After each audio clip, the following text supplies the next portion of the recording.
আসসালামু আলাইকুম। আল Muktar foundation UK এর অর্থায়নে পবিত্র মাহে রমাদান উপলক্ষে গরিব দুঃখী অসহায় মানুষদের মধ্যে খাদ্য সামগ্রী বিতরণ সম্পন্ন হয়েছে।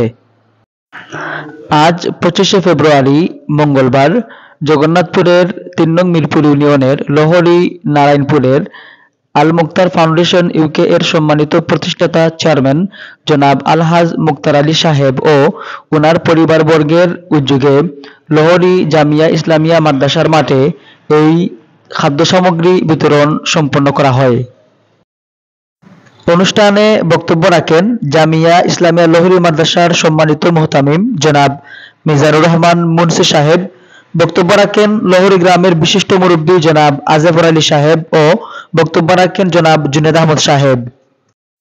অনুষ্ঠানে অন্যান্যদের মধ্যে উপস্থিত ছিলেন জামিয়া ইসলামিয়া লোহরী মাদ্রাসার সম্মানিত সভাপতি জনাব দরবেশ আলী সাহেব, উপস্থিত ছিলেন জনাব আহসান হাবিব লিটন সাহেব, নূর আলী সাহেব সহ জনাব আব্দুল কুদ্দুস তুরুন সাহেব। আল মুক্তার ফাউন্ডেশন ইউকে এর অর্থায়নে আজ প্রায় ১০০টিরই বেশি পরিবারকে এই খাদ্য সামগ্রী বিতরণ করা হয় এবং প্রতিটি ব্যাগে চাল, ডাল, চানা, দুধ, চিনি, হলুদ, মরিচ, ধনিয়া, আলু, পেঁয়াজ, তেল সহ প্রায় ১৭০০ টাকারও বেশি খাদ্য সামগ্রী ছিল। আল মুক্তার ফাউন্ডেশন এটি ২০২২ সালে গঠন করা হয় এবং এর প্রতিষ্ঠাতা চেয়ারম্যান জনাব আলহাজ মুক্তার আলী সাহেব সবসময় এই ফাউন্ডেশনের মাধ্যমে মানুষের কাজে নিয়োজিত রয়েছেন।